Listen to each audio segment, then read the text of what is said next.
Palmolive Soap, your beauty hope, and Luster Cream Shampoo for soft, glamorous, caressable hair bring you Our Miss Brooks, starring Eve Arden. To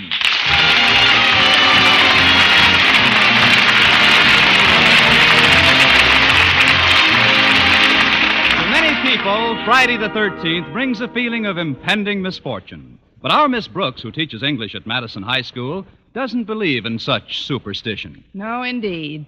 I don't need any special day to be unlucky. In fact, ladders shy away when I come near them, and every mirror in the house has 7 years bad luck, because I'm always broke. Last Friday was no exception. Have you ever opened your eyes in the morning and felt that everything was going to go wrong that day, and then realized that you'd already made your first mistake by opening your eyes? Well, that's how I felt on Friday when Mrs. Davis entered my room. Up you go, Connie. Up, up, up. Rise and shine. I'm up, Mrs. Davis. Up we go, out of the sack and hit the deck. I'm hitting. When you're down and out, lift up your head and shout, it's going to be a great day. Well, I'll try it. It's going to be a great day. It's going to be nothing, and I know it. Why, Connie, I'm surprised at you. You're not nervous about it being Friday the 13th, are you? Oh, certainly not, Mrs. Davis. Well, I am, and so is Minerva. The cat? Yes, especially after what happened to her this morning. What was that? A black dog crossed her path. Now, cheer up, Connie. You'll feel better when you've got a nice breakfast under your belt. Breakfast. Yes, that should help. Then you'll go to school and you'll see your pupils and your friends on the faculty. Yes, that'll be nice. And your principal, Mr. Conklin. There goes breakfast. Mrs. Davis, I think you have just psychoanalyzed me. The reason I never want to get up in the morning is that I'm afraid to face Mr. Conklin. You may not believe this, Connie, but he's probably just as afraid to face you. It's like my brother Victor's experience. You remember me talking about Victor, don't you? He's the absent-minded one. Yes, I remember him, Mrs. Davis. Of course, he's not as absent-minded as my sister Angela. She's really a case. Yes, I know. But about your brother. My brother? Victor. Victor? What about Victor? You started to tell me about his experience. Oh, yes. He's had a lot of experience. Well, I'll fix some breakfast now. Please, Mrs. Davis, drop the other shoe. You know, your brother Victor had an experience which had something to do with my being afraid to face Mr. Conklin? Oh, that's right. Well, Victor was terribly afraid that a certain dog in his neighborhood would bite him if he ever got too close to him.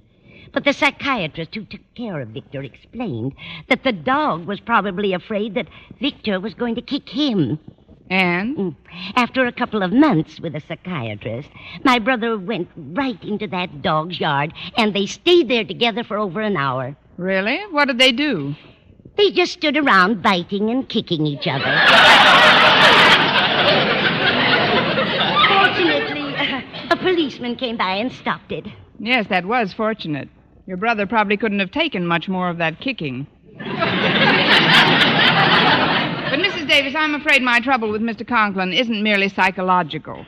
Whenever we get together, little accidents keep occurring. Accidents? Yes. Ink spills on his shoes, flower pots fall on him. And yesterday, while he was bawling me out for transferring a tiny little flower pot from my windowsill to his head, he broke his glasses. Well, maybe you better just stay out of his way for a while, dear. Now, before you do anything else, you've got to get a snapshot ready. A snapshot? Yes, Walter Denton called and said they're getting the yearbook ready, and he needs snaps of the faculty. Oh.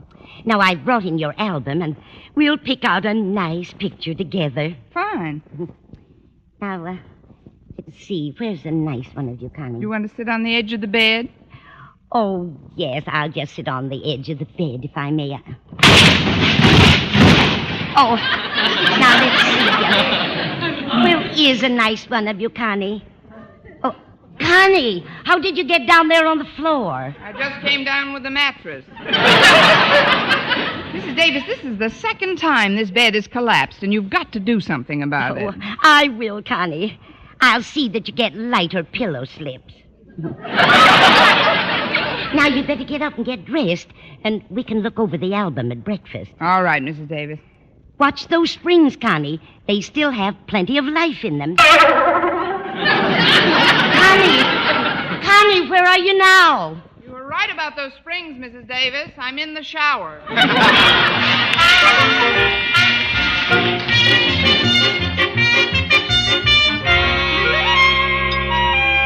Now we'll just push the breakfast dishes to one side. There. And look through your album for a nice picture for the yearbook. I haven't gone through this album in a long time. Oh, look at this one of you, Connie. I love your hair that way. Curling all over your head. Makes you look so youthful. That's what Mother thought. She didn't cut it till I was 9 weeks old. You look terribly cute, Connie, stretched out on that rug. What is it? Bearskin? We certainly are. I don't think that would be the ideal picture for the yearbook, Mrs. Davis. Too dressy. Oh, here's one taken at the beach. My, what a stunning bathing suit. That's my French model bathing suit. It was taken at Lakeview Beach last summer. And those sandals are exquisite. Such a pretty design. That's all handwork in the front, isn't it? Sort of. Those are Blue Jay corn plasters. Now I'd better get ready. Walter Denton and Stretch Snodgrass should be picking me up any minute. Oh, they're such nice boys. But you know, Connie, I can't help but feel sorry for Stretch. He's a wonderful athlete, I know, but honestly, for a 16-year-old boy, he has the mind of an 8-year-old simpleton. Oh, that isn't fair, Mrs. Davis. Stretch has every bit as much mentality as a 16-year-old simpleton. Well, somewhere along the line, that boy's mental development has been arrested. Arrested? It's been sentenced and shot. Now, if you'll put away that album... Oh, just a minute, Connie. Has Mr. Boynton ever seen you in it? In the album? No, in the French bathing suit you're wearing in the snapshot. Why, no. I don't believe the bashful biologist has seen me in that. Well, he should. That would take his eyes off his frogs for a minute. Now, let's take this picture out of the album so you can give it to the boys when they get here. Oh, you're joking, Mrs. Davis. If Mr. Conklin saw a picture like that in the yearbook, steam would shoot through the top of his head. Oh, I don't mean the whole picture, Connie. I've got this scissors here to cut off your head. That's all they'll need for the book. There we are. Here's your head, Connie. Just in time, Mrs. Davis. Now I can finish my coffee. Oh, that was very nice. Oh, would you mind answering that, Mrs. Davis? I'll go get my hat and bag and put the finishing touches on my face. Very well, Connie. Hiya, Mrs. Davis. Hi, Mrs. Davis. Hello, Stretch. Walter, come in. Miss Brooks will be with you in a minute. She's just putting her face on. Oh, we're in no hurry. Say, what's that picture you got in your hand? This is Miss Brooks. Let's see. Gosh, now I know what you meant when you said she's putting on her face. Now, where's her head, Mrs. Davis? Her head? Oh, she's probably got that in her purse. Oh. Her purse? How can she get along with no head? Coming from you, Stretch, a question like that could be very embarrassing. Apparently, this picture's been torn, Mrs. Davis. Naturally. You said you just needed a snapshot of Miss Brooks' head for the yearbook, Walter, so we snipped that part off for you. Oh, I get it. But, Mrs. Davis, could we have this lower part of the snapshot, too? Well, I don't see why not, Walter. When you get through with the yearbook, you can paste both parts together again. Gosh, if I may say so, Miss Brooks' figure sure looks beautiful in a bathing suit. Especially in that one, Walter. That's a French bathing suit. Yeah. How do you like it, Stretch? Well, I don't know. I don't understand French so good. Well, neither do I, but in this case, all you gotta do is read between the lines.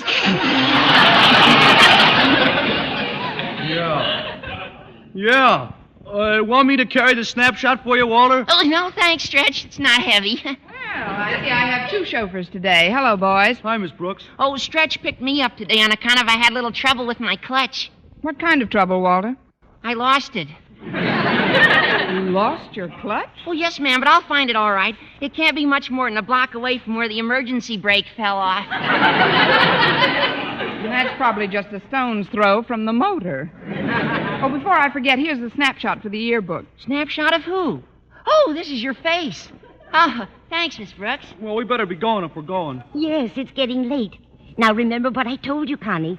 Be sure and invite Mr. Boynton to take you swimming soon so we can see you in a bathing suit. Please, Mrs. Davis, if Mr. Boynton wants to take me swimming, he'll take me swimming. I'm certainly not going to do anything about suggesting it to him until lunchtime.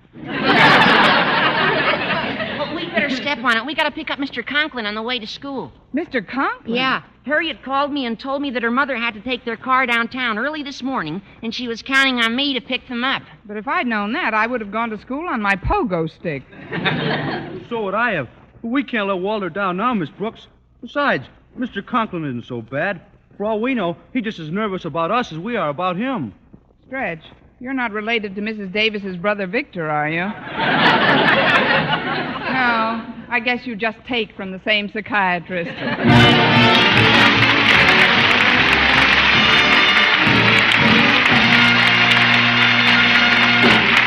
Our Miss Brooks, starring Eve Arden, will continue in just a moment. But first, here is Vern Smith. Here's wonderful news, ladies. Wonderful, wonderful news. Now there's something thrillingly new in Palmolive Soap's famous Beauty Lather. Yes, something thrillingly new.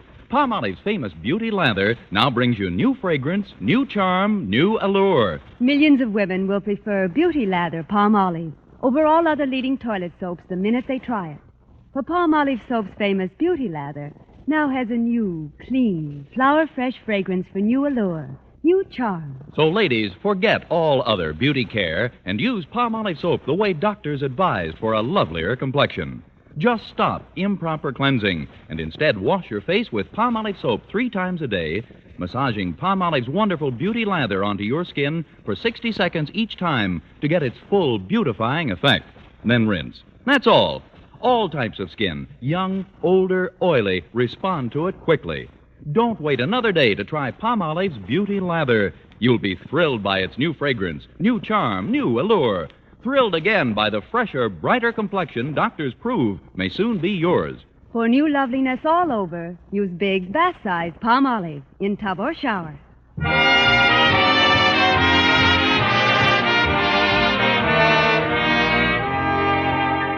As our Miss Brooks and the boys are on their way to pick up Mr. Conklin, let's look in on Madison's beloved principal as he and his daughter Harriet are finishing breakfast. Well, Daddy, how did you like your breakfast? It was very adequate, Harriet. Now, if you'll hand me my hat, please. Here you are, Daddy. Thank you. It's a brand new one. How do you like it, my dear? Well, it isn't very colorful, is it, Daddy? Very few black Homburgs are. This suit is also new. It's the latest thing, black shark skin. Do you like it? It's real chic, Daddy. Of course, this tie may be a trifle loud with it. It's midnight blue. Do you think it's too loud, Harriet? I can't hear a thing, Daddy. I mean, it looks fine. This is the outfit I had my picture taken in, the one that's pinned on the bulletin board. Inasmuch as you are the yearbook's editor, I wanted you to have a good photo. Thanks, Daddy. Walter will appreciate it, too. Denton? What has he got to do with this? Well, he's associate editor of the yearbook, and he's giving us a lift today. He doesn't give me a lift. In fact, if I may borrow an expression from the undergraduate body, he brings me down. What you see in that booby is beyond me. He isn't a booby. Walter's the manager of the baseball team and editor of the Madison Monitor, and, well, he's just an all-around... He's just an all-around... Daddy! All right. I won't say mine if you don't say yours. Well, I think it's very nice of Walter and Stretch to pick us up. After all, they had to get up earlier in the morning to stop for us after picking up Miss Brooks. Miss Brooks? Will she be along? Of course. Walter always takes her to school. What have you got against Miss Brooks? Nothing at all, Harriet. At least nothing that some new shoes, new glasses, and a head free of a flower pot won't straighten out. I don't know what it is about that woman, but when she's in the vicinity, disaster rings in my bones. And today is Friday the 13th. Oh, please, Daddy, you're exaggerating. exaggerating.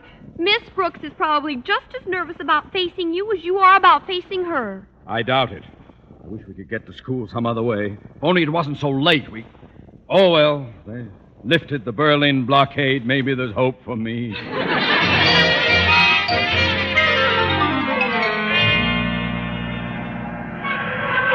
Well, here's Mr. Conklin's house. Is he still sore at you, Walter? Yeah, but I just can't seem to put my finger on the reason. Well, lately, Mr. Conklin looks upon me with the, Would repugnance do it? Is that bad? Very bad. Then that would do it. That's why I wrote the speech when I knew we were taking him to school. Speech? Yeah. By the time we get to Madison, my future father-in-law and I'll be buddies. Oh, before I honk the horn, I'd like you to hear the speech, Miss Brooks. It goes, Mr. Conklin, sir. Excuse me, Walter, but Mr. Conklin, sir, and his daughter Harriet just came out on the porch. They must have seen us pull up. She's leading him down the steps. Something must have happened to his glasses. Oh, yes. Hello, Miss Brooks. Hi, boys. Hi, Mr. Harriet. Conklin. Hi, Hello. Harriet. How are you this morning, Mr. Conklin? Fairly well, so far. Get in, Harriet. Yes, Daddy. I'll sit in the front with the boys. And you sit back here with me, Mr. Conklin. Here, I'll hold the door for you. Thank you. That's a lovely suit you have on. Is it new? Yes, Miss Brooks? Brand new. It's just your pocket, Mr. Conklin. I'll sew it up when we get to school. Go ahead, Stretch.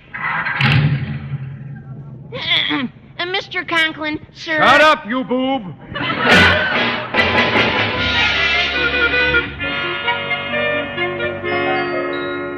Well, I fixed Mr. Conklin's suit and unruffled his feathers when we got to school. And by lunchtime, I was beginning to lose some of my feeling of foreboding, especially since Mr. Boynton had invited me to the cafeteria for lunch. Remembering Mrs. Davis's advice, I thought I'd try and get Mr. Boynton to ask me out swimming so I could show off my French bathing suit. I was extremely subtle about it. Did you enjoy your lunch, Mr. Boynton? Oh, very much, Miss Brooks. Me too. Let's go for a swim.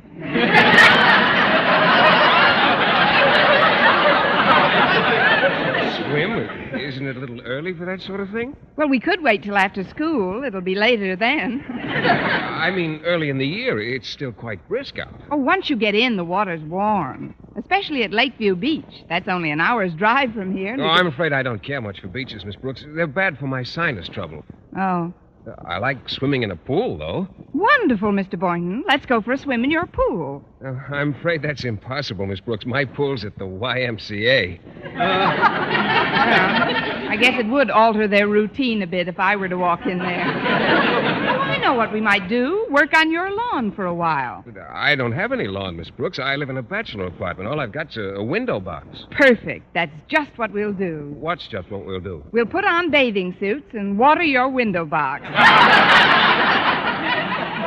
Why do we have to put on bathing suits to water a window box? All right. You wear what you want, and I'll wear what I want. No, I'm afraid I won't be free this afternoon, Miss Brooks. You see, I've been searching high and low for another frog like my pet McDougal. He's a Leptodactylus pentodactylus, you know. That's obvious. I can't seem to find one anywhere. None of the laboratory supply houses handle them, and, well, I've got to get one for an experiment. If I bump into one, I'll give you a buzz. Now, if you'll excuse me, Mr. Boynton, I'm going over to the dessert counter. It's getting pretty crowded in here. Oh, is there something I can get for you, Miss Brooks? No, I rather enjoy the exercise. I can still get a good post position right on the rail. See you in a few minutes. Stop! Oh, I'm terribly sorry, sir. It was all my fault. Yes, it was, Miss Brooks. Mr. Conklin, I didn't recognize you. You've got new glasses on. I wish you had them on. Sit down, Mr. Conklin. I'll replace everything you had on your tray. Now, what can I get you? Well, suppose we start off with some nice split pea soup. Split pea soup, yes, sir. About how much? About as much as I now have in my vest pockets.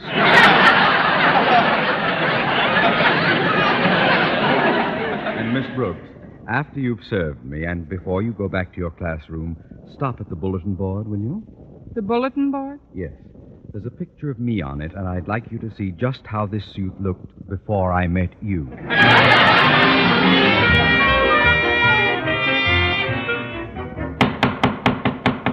There, that'll teach him to call me a boob. It sure looks funny, Walter. Miss Brooks in a bathing suit with Mr. Conklin's head nailed on the shoulder. But this won't get Miss Brooks in trouble, will it, Walter? How can it get her in trouble? These could be anybody's legs. Anybody but Mr. Conklin's, that is. Let's get out of here, Stretch. Somebody's coming. Okay, but I'd sure like to see Mr. Conklin's face when he spots his picture. Well, here's the bulletin board, Mr. Boynton. Mr. Boynton, do you see what I see? Yes, I think so, Miss Brooks. Is this the suit Mr. Conklin wanted you to see him in? That happens to be me, Mr. Boynton. It was taken at Lakeview Beach. You? Well, that must be a pretty old snapshot. Frankly, I like you better without the mustache. Thank you. I'm a lot less bald now, too. Those darn kids must have put my picture over Mr. Conklin's for a rib. But if he finds out this is my picture, he'll take my head off permanently. Maybe we will drive to Lakeview Beach this afternoon. First, I better get this picture down, Miss Brooks. They didn't use thumbtacks. These are real nails, and they're hammered way in. Oh, I'd better find a hammer to pick them out with. Come on, Mr. Boynton. The keys to the supply room are in Mr. Conklin's office. Here's his door, Miss Brooks. I'd better knock. Oh, don't bother. Mr. Conklin must still be at lunch. You wait here, Mr. Boynton. I'll go in and get the keys. How do you do?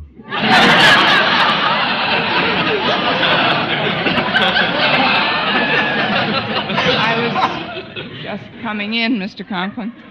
I was just going out, Miss Brooks. I thought you were still in the cafeteria. I wish I were.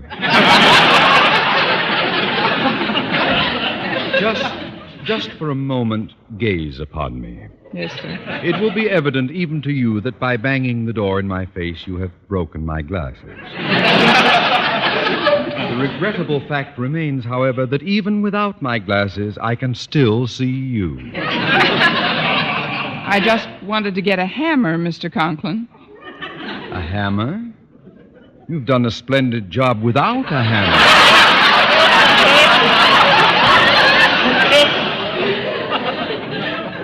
Miss Brooks, call me a foolish dreamer if you will, but somehow I had hoped that today's pocket-ripping and soup-spilling incidents would appease your voracious appetite for mayhem. But no, for the second time in a few days, you have shattered my glasses. Please, Mr. Conklin, I can't stand this war of nerves.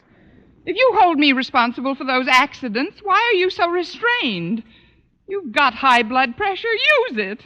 I mean, give me a good, loud dressing down and get it out of your system. Miss Brooks, such crude behavior would be unbecoming to the principal of a high school. To lose control in the presence of others is to betray ill breeding. Now then, would you be good enough to excuse me for a moment while I walk over to the closet? Of course, Mr. Conklin. Thank you, my dear.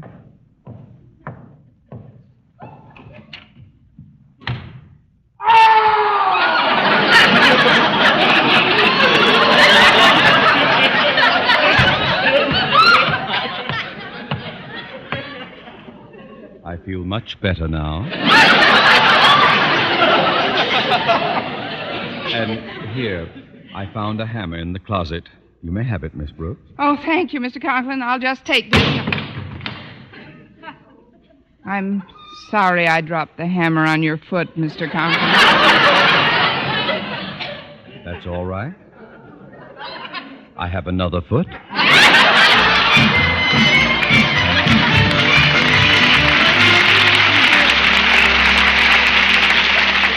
Oh, Miss Brooks, could I see you for a minute? Why, Stretch? School's been out for 10 seconds. Why are you loitering in the hall? Oh, I've been looking for you, Miss Brooks. I even asked Mr. Conklin if he knew where you were. But a funny thing, the minute I mentioned your name, he ran into the closet. Yes, I know. Why did he do that, Miss Brooks? Quiet, Stretch. That's why. Now, what did you want to see me about, Stretch? Well, Harriet Conklin wanted a full-figure picture of you for the yearbook, so I pasted your head to the lower part of the picture we took off the bulletin board. I've never had a full-figure picture in the yearbook. I guess Friday the 13th isn't so unlucky after all. Unless you happen to be Mr. Conklin. Oh, there you are, Miss Brooks. Isn't it terrible? Isn't what terrible, Walter? Harriet Conklin just got the proofs back for the yearbook. Look at the snapshot section. Look here where it says, "This is our Miss Brooks." Oh, let's see. Oh, no. Stretch, you pasted the wrong parts together. This is a picture of my face attached to a blubbery body wearing a black sharkskin suit.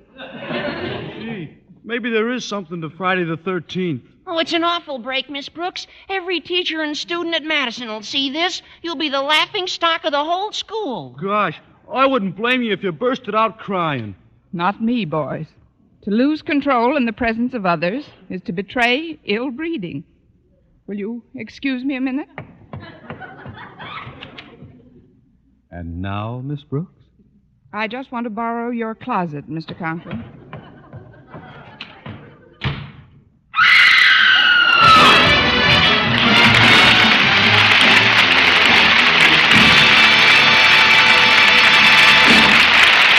Eve Arden as our Miss Brooks returns in just a moment. But first, Dream girl, beautiful luster cream girl. tonight, show him how much lovelier your hair can look after a Luster Cream shampoo. Only Luster Cream brings you Kay Dumit's magic formula blend of secret ingredients plus gentle lanolin. Gives loveliness lather even in hardest water. Glamorizes your hair as you wash it. Luster Cream. Not a soap, not a liquid, but a dainty cream shampoo. Leaves hair fragrantly clean. Free of loose dandruff. Glistening with sheen. Soft. Manageable. Gives new beauty to all hairdos or permanents. 4-ounce jar, $1. Smaller sizes, either tubes or jars. Tonight, try Luster Cream Shampoo and be a Dream girl, beautiful luster cream girl. You owe your crowning glory to a luster cream shampoo. And now, once again, here is our Miss Brooks. Well, it looked as if the day might end a little better than it began when Mr. Boynton took my arm as we were leaving the school and said, Let's hurry, Miss Brooks. I'd like to get to Lakeview Beach while the sun's still out. "Oh, fine, Mr. Boynton, but let's stop at the house and pick up my French bathing suit." Oh, you won't need a bathing suit, Miss Brooks, And why are we going to Lakeview Beach? because of that picture of you on the bulletin board. We've got to stop at the same spot where that picture was taken. But why? Well, I noticed in the snapshot there was a Leptodactylus pentodactylus frog right near your left foot. Well, if you don't mind, Mr. Boynton, I'd still like to pick up my bathing suit. For what? If it fits the frog, you two can go steady. Next week, tune into another Our Miss Brooks show brought to you by Palmolive Soap, Your Beauty Hope, and Luster Cream Shampoo for soft, glamorous, caressable hair. Our Miss Brooks, starring Eve Arden, is produced by Larry Burns, written and directed by Al Lewis, with music by Wilbur Hatch.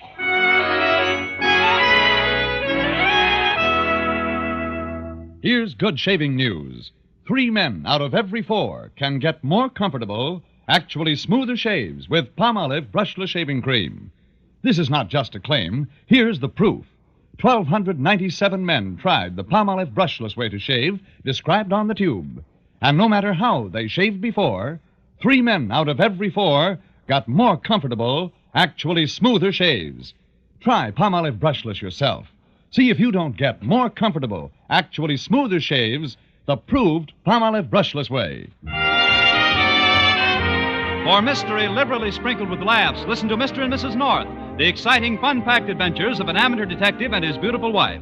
Tune in Tuesday evening over most of these same stations. And be with us next week at the same time for another comedy episode of Our Miss Brooks. Bob Lamont speaking.